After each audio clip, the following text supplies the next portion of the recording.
Mendaftar sebagai pengundi antara cara melahirkan semangat patriotik dan cintakan negara. Ia juga bukti kepekaan belia terhadap hak dan tanggungjawab mereka. Namun, masih ada dalam kalangan mereka yang belum mendaftar dengan alasan tiada masa dan masih kurang jelas berkenaan proses pendaftaran dan pengundian. Wartawan Siti Salwa Yusof sempat mendengar pandangan belia sendiri.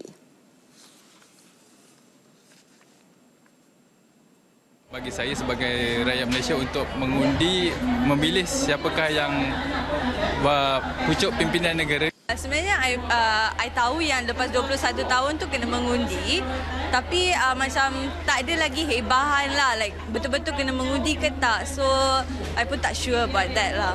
Jadi tak daftar? Tak daftar lagi. Yes, memang parents sudah daftar pun. So after this I will go and do that work lah. Sekarang umur 22.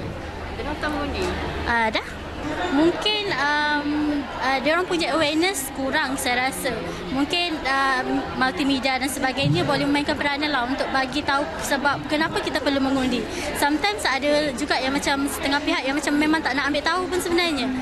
So memang kita perlu macam bagi awareness yang banyak. So mereka perlu mengundi.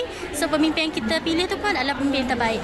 Saya masih belum daftar sebab saya sebagai pelajar universiti agak busy sikit. Dan ada juga beberapa keadaan juga saya pernah pergi beberapa macam Kami Valley, macam ada tempat mengundi semua tu. Tapi kebetulan masa tu saya tak bawakan pengenalan pula. Tak undi, saya belum daftar undi sebab saya terlalu sibuk dekat kerja khusus final year project. So tak ada masa untuk pergi daftar undi. Berdasarkan statistik yang dikeluarkan Suruhanjaya Pilihan Raya sehingga Julai lalu, 6 juta pengundi berdaftar terdiri daripada belia berumur antara 21 hingga 39 tahun. Ia merupakan 41% daripada keseluruhan 14.6 juta pengundi berdaftar. Untuk tempoh sama, 3.7 juta orang yang layak mengundi masih belum mendaftar sebagai pengundi. Dan 75% daripada jumlah itu terdiri daripada golongan belia. Golongan pelajar universiti antara individu dalam kelompok berkenaan. Hak patriotisme anak-anak muda, kecintaan kepada negara, ini juga berkait dengan daftar pengundi. Kalau mereka sayangkan akan negara, dah tentu mereka akan pergi daftar sebagai mengundi. Masyarakat juga perlu berubah. Masyarakat perlu rasa mendaftar mengundi itu satu perkara yang wajib. Dan semangat itu tidak boleh diperoleh sekelip mata, tetapi harus ditanam seperti melentur buluh dari rebungnya.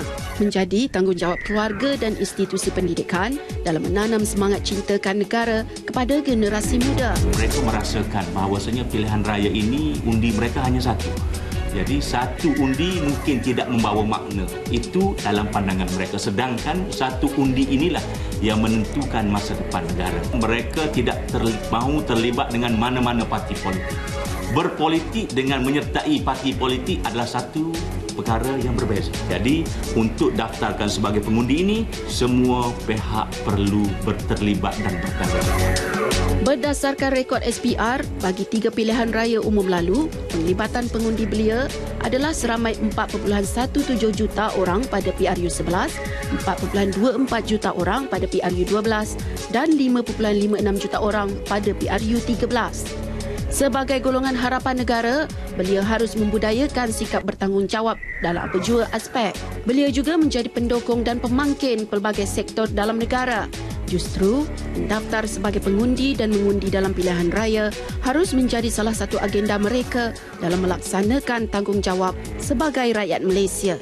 Siti Salwa Yusof, RTM.